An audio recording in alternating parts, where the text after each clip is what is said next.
La raison pour laquelle tu as du mal à gagner plus de revenus avec ton business actuel, c'est parce que tu n'es pas amoureux de la personne que tu es en train de servir. Ce que je vois se passer encore et encore, ce sont des entrepreneurs qui lancent un business et qui on a tous le même désir, devenir indépendant financièrement, gagner plus d'argent, prendre soin de ceux qu'on aime. Mais cet objectif-là va uniquement être atteint si tu commences par tomber amoureux des personnes que tu sers, tomber amoureux des prospects qui sont en face de toi, tomber amoureux des clients qui t'ont fait confiance et leur apporter une expérience phénoménale. La raison pour laquelle j'en parle, c'est parce que je sais que très souvent, il y a un sentiment de frustration qu'on ressent quand on se dit, OK, je travaille beaucoup sur ce business, je passe des jours à travailler, des heures à travailler dessus chaque jour, ça fait des mois que je travaille dessus, mais j'ai le sentiment que derrière, il n'y a pas de revenus qui arrivent. J'ai pas de revenus consistants que je génère, j'ai pas de revenus constants que je génère. Qu'est-ce qui se passe? Et j'aimerais te demander, est-ce que tu apportes vraiment de la valeur? Est-ce que tu es focalisé beaucoup plus sur ce que tu vas gagner ou les revenus que tu vas gagner ou plus ce que tu apportes comme valeur derrière? D'accord? Parce que le marché, en fait, est très juste. Le marché, lorsqu'on est entrepreneur, on est rémunéré sur la base de la valeur qu'on apporte. Et donc, plus la valeur ajoutée qu'on apporte à notre audience, à la communauté, à nos clients est importante, et plus les revenus qu'on a derrière sont importants. Et donc, si tu te dis, OK, j'apporte de la valeur, joli, je travaille sur ce business, je crée du contenu, je fais des trucs, j'apporte une tonne de valeur. Maintenant, la question, c'est vraiment auditer la valeur que tu apportes. Est-ce que tu apportes est-ce que tu crées du contenu, beaucoup de contenu, mais qui sont un contenu superficiel, qui ne crée pas vraiment le petit moment de déclic chez la personne qui l'écoute ou chez l'audience qui l'écoute? Ou est-ce que tu crées juste du contenu fantaisiste en ligne qui parle de différentes choses qui te passionnent, mais qui n'ont pas forcément une valeur claire pour celui qui va le consommer? C'est l'une des raisons principales pour lesquelles je vois beaucoup d'entrepreneurs qui prennent beaucoup d'actions mais qui n'ont pas de revenus derrière. La seconde raison que je vois, c'est leur capacité qu'ils ont à être constants. La fréquence avec laquelle tu vas créer du contenu intéressant a extrêmement d'importance sur la rapidité avec laquelle tu auras des clients derrière. Si ton contenu est excellent, mais que tu crées par exemple du contenu, que tu apportes de la valeur une fois par mois, toutes les 2 semaines, ce n'est pas assez. Et surtout si dans un environnement compétitif où les gens en face apportent, des gens dans le même espace que toi sont visibles 3 fois par jour ou une fois par jour et toi tu es visible une fois par mois, tu es conscient que forcément tu auras un ralentissement sur la capacité que tu auras à générer des revenus. Car au final, plus ce que tu créeras aura de la valeur, plus tu pourras acquérir des clients facilement derrière qui vont rester avec toi sur le long terme. C'est que ce que beaucoup d'entrepreneurs ignorent, c'est que le fait que ton offre soit importante ou le fait que tu penses que ton offre a de la valeur ne veut pas forcément dire que ton client potentiel pensera à la même chose. Tu veux penser que tes compétences, ton service, ton offre est incroyable, mais tes clients potentiels ne voient pas du tout la même chose. Donc, juste passer du temps à travailler dans ton bureau, sur ton laptop pendant des jours, ne justifie pas forcément au client que ce que tu as créé a de la valeur. Et donc, tu veux te rendre compte que la visibilité que tu as, la capacité que tu as à rendre ton offre visible à des personnes qui seraient potentiellement intéressées à l'acheter, qui ont le désir et le besoin et la capacité de travailler avec toi, la capacité que tu as à rendre ce que tu as créé visible à ces personnes-là est extrêmement important.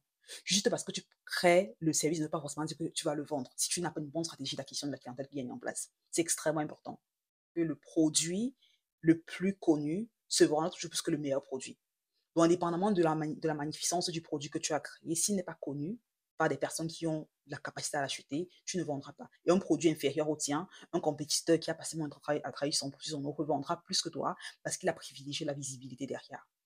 Et la troisième chose que je vois qui est la principale raison pour laquelle les entrepreneurs ont du mal, surtout quand je parle ici des personnes qui offrent un service en ligne, qui offrent une prestation de services en ligne, ça va être ici des coachs, des consultants, des experts, des freelances. L'une des principales raisons pour laquelle je vois qu'ils ont du mal à vendre, c'est à augmenter leurs revenus, c'est parce qu'ils ne savent pas comment vendre. Ils se disent: «Non, je suis introverti, je suis timide, je n'ai pas envie de le faire, c'est difficile». Je parlais avec un de mes clients dans mon académie ce week-end qui me disait, Jolie, j'avais un appel avec un prospect, j'étais frigorifiée. J'ai pas su quoi lui dire, j'ai pas pu le convertir en client. Et je pense que l'un des principaux challenges auxquels on fait face, c'est que lorsqu'on apprend une compétence comme la vente, par exemple, c'est une compétence en fait, on ne naît pas vendeur. Il y en a qui ont ce talent naturellement, même ceux qui ont ce talent doivent le travailler. Et pour des personnes qui ne sont pas naturellement talentueuses lorsqu'il s'agit de la vente, ils se disent, OK, c'est pas une compétence que j'ai, je suis timide, je suis introverti, je ne l'ai jamais fait forcément, je ne peux pas y arriver. Et je dis toujours aux membres de mon académie que les mots tels que timide et introverti sont des mots que tu veux littéralement, que tu veux rayer de ton vocabulaire si tu veux réussir comme entrepreneur.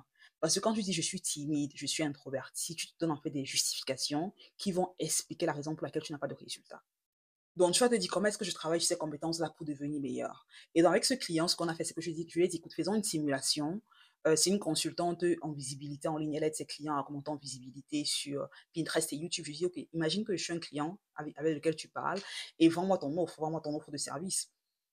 Elle me dit, OK, OK, je ne sais pas par quoi commencer. Je lui dis, OK, je suis un entrepreneur, j'ai une chaîne YouTube, j'ai un compte Pinterest, j'ai besoin des services pour monter en visibilité sur ces plateformes-là, générer plus de revenus.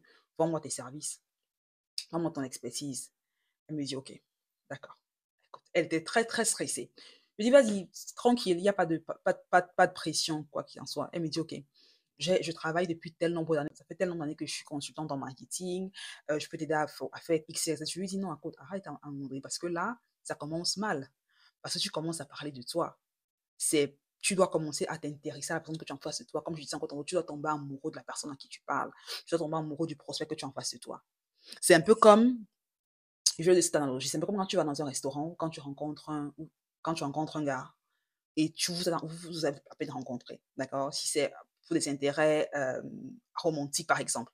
Si tu rencontres un jeune homme, un homme, et il commence à te dire, OK, moi, je suis cadre d'entreprise, moi, j'ai 6 masters et 3 PhD, et ça fait euh, 15 ans que je travaille dans ce boulot, et ma journée typique au travail ressemble à ça, ça, ça. Si vous êtes appelé à rencontrer ce qu'il te dit, tu vas le trouver très ennuyeux. Tu vas te dire, écoute, cette personne, ce gars ne pense qu'à lui. Je veux dire, il est ennuyeux. Ce que tu veux, ou du moins les gars qui sont de bons séducteurs, savent que le chemin vers le cœur d'une fille commence par lui poser des questions par rapport à elle. D'accord? Faire des petites blagues, lui demander quelles sont tes passions, quels sont tes divertissements, qu'est-ce que tu étudies, dans quoi est-ce que tu travailles, où est-ce que tu vis, ainsi de suite. Ils savent que s'intéresser à elle les rend intéressants. Et ça, on fait ça dans la vie de tous les jours. Quand tu veux devenir quelqu'un d'intéressant, tu dois commencer par t'intéresser à la personne que tu as en face. Car si tu parles uniquement de toi et de ce que tu peux offrir, de ce que tu as fait, sans prendre la peine de comprendre qui tu es en face de toi, la personne en face va se trouver que tu es quelqu'un d'ennuyeux, tu es quelqu'un qui est imbu à personne. Et c'est pareil lorsque tu vends. Si tu commences par parler de ton expérience, ton expertise, ce que tu peux apporter à la table, sans même avoir compris ce que le prospect veut et ce qui l'intéresserait, tu vas droit dans lui parce qu'il va trouver à ce moment-là que tu es quelqu'un qui n'a pas compris en fait ce qu'il désire réellement. Il ne voudra pas continuer avec toi. Et donc, ce que je lui ai dit, non, là, tu es en train de parler de toi. Je veux que tu commences par comprendre ce que moi je désire en fait. Il faut que tu crées un dialogue. Elle me dit, oui, c'est vrai, attends, je recommence et tout. Je lui dis, ok, on recommence. Et donc, je lui dis, parfait, continuons la simulation. Quelles sont les questions que tu poserais éventuellement à moi, ton client potentiel? Elle me dit, ok, je te demanderai peut-être quels sont tes désirs, quels sont tes besoins lorsqu'il s'agit de remonter en visibilité sur Pinterest et sur YouTube. Je lui dis, ok, d'accord, là, c'est un bon début. Je lui dis, ok, voilà ce que j'aimerais faire et tout, voilà les objectifs que j'aimerais atteindre. Elle me dit bien, elle me demande, ok, d'accord, vu que je sais maintenant quel objectif tu vas atteindre, voici ce que je peux faire pour toi. Je dis, encore là, ça va trop vite. Parce que tu sais ce que je veux atteindre, certes, mais tu ne sais pas encore ce que j'ai essayé de faire. Tu ne sais pas où je suis actuellement, en fait. Parce que si tu me dis, ok, tu sais ce que je vais attendre et automatiquement tu me dis, ok, voilà ce que tu peux faire pour moi, tu n'as pas encore compris quel est le gap entre, ou quel est le fossé entre où je suis et où je veux partir. Et souvent, ce qui se passe très souvent, c'est qu'on assume, on présume qu'on sait ce que le client veut. Et on commence à lui vendre notre offre. Et à la fin de l'appel, on dit non, c'est pas ce que je suis pas intéressé, je réfléchis, je reviens vers vous, je n'ai pas le budget, pour le moment, on va d'abord attendre, on ne va pas passer à l'action maintenant. Ce sont des objections qui arrivent très souvent, où vos prix sont trop élevés, c'est hors de notre budget. Ce sont des objections qu'on a très souvent parce qu'on n'a pas pris la peine de comprendre exactement ce que le client voulait. On a pris la peine de comprendre exactement ce qu'ils avaient essayé par le passé. Et donc, je lui ai dit, avant de passer à demander, OK, voilà ce que je peux vous offrir, tu dois comprendre exactement ce que j'ai essayé de faire par le passé. Parce que tu peux me dire, OK, voilà ce que je veux faire, voilà mon expertise, voilà ce que je peux faire pour toi, ainsi de suite. Mais si j'ai essayé de faire la stratégie dont tu me parles il y a 2 semaines et que ça n'a pas marché, ou il y a 2 mois que ça n'a pas marché, je vais te dire, non, écoute, ça, on a déjà essayé, ça n'a pas marché, c'est une perte de temps pour mon business. Donc, tu veux toujours comprendre où est-ce qu'il se trouve présentement, qu'est-ce qu'il a essayé par le passé, où est-ce qu'il veut aller, quelle est sa vision, quels sont ses objectifs sur les 3 à 6 prochains mois et quelles sont ses contraintes. Quelles sont ses contraintes? Est-ce qu'il a une contrainte de budget? Est-ce qu'il a une contrainte temporelle? Est-ce qu'il a une contrainte logistique? Quelles sont les différentes contraintes qu'il a? Parce que quand tu lui présentes ton offre doit vraiment être la combinaison de la raison pour laquelle ce qu'il essaie de par le passé n'a pas marché. Donc, lui explique exactement que voici comment notre offre est différente de ce que tu as essayé par le passé, et voici pourquoi ce que j'ai essayé par le passé n'a pas marché. Voici ce qu'on fait différemment, voici ce que je fais différemment, et voici pourquoi mon offre est meilleure en fait. Et compte tenu de tes contraintes, voilà comment on peut t'aider à aller du point A où tu te trouves maintenant au point B, en tenant compte des contraintes que tu as présentement. Et forcément, lorsque tu as ça qui est mis en place, ton procès va te dire, écoute, mais c'est vraiment ce que je cherche en fait. Parce que tu m'apportes une solution qui est vraiment en accord avec ce que je désire vraiment créer. Tu m'apportes une solution qui est en accord avec mes désirs, mes peurs, mes craintes et ma vision également. Parce que tu vas te rendre compte qu'au final, vendre, c'est servir. Vendre, c'est servir. Si tes revenus sont en ralenti, c'est parce que soit tu es trop concentré sur ton compte en banque et pas forcément sur la valeur que tu apportes à tes clients potentiels, ou lorsque tu as un appel de vente avec un client potentiel, tu es consommé parce que tu as dans la tête en fait. Tu n'es pas vraiment, tu n'es pas vraiment en train de créer un dialogue pour comprendre la personne que tu es en face. Quand j'ai commencé à vendre, mon premier appel, j'étais terrorisée en fait. J'avais les sueurs froides dans le dos.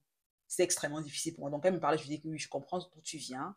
Et je sais que ce qui a permis que j'aille de cet espace-là à avoir aujourd'hui un taux de conversion de 80%, 70% quand j'avais des procès complètement à froid, quand j'ai des appels avec des clients potentiels. C'est parce que j'ai dû travailler ces différentes compétences-là en fait. Et comprendre que la version de moi qui avait tellement peur à son premier appel, si bien qu'elle a littéralement dû raccrocher l'appel Zoom, et elle dit qu'il y avait une connexion Internet, il y avait un problème de connexion, alors qu'il n'y a pas de problème de connexion. J'avais juste tellement peur que je ne pouvais pas continuer à parler parce que j'avais la voix qui tremblait.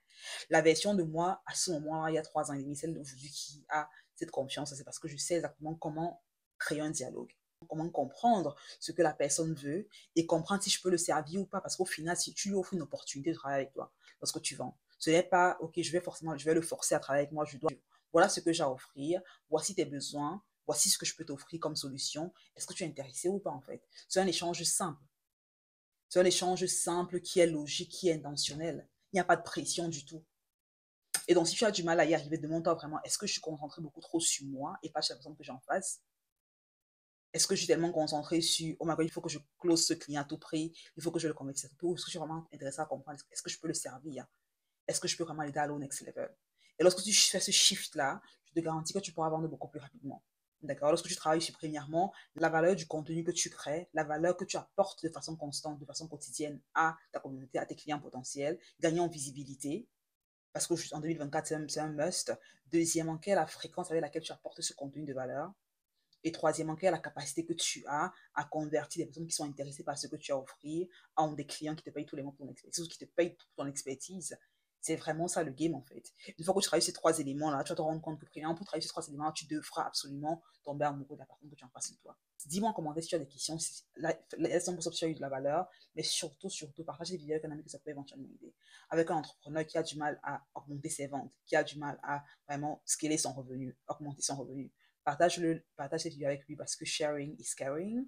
Et on se retrouve au prochain épisode. D'ici là, si tu n'es pas encore un abonné, abonne-toi à la chaîne pour être notifié en premier lorsque la prochaine vidéo sera mise en ligne. On a plein de contenu qui arrive. La mission de cette chaîne, c'est vraiment d'aider à augmenter tes revenus en créant un business en ligne qui te génère des revenus récurrents et importants, mais également assainir tes finances afin de vraiment créer la richesse générationnelle et d'offrir à ceux que tu aimes, à ta personne, une liberté temporelle et financière beaucoup plus importante. Donc, si c'est une mission qui t'intéresse, tu de partager le message, partage la vidéo avec un ami que ça peut éventuellement aider, mais surtout, abonne-toi pour ne pas manquer le prochain épisode.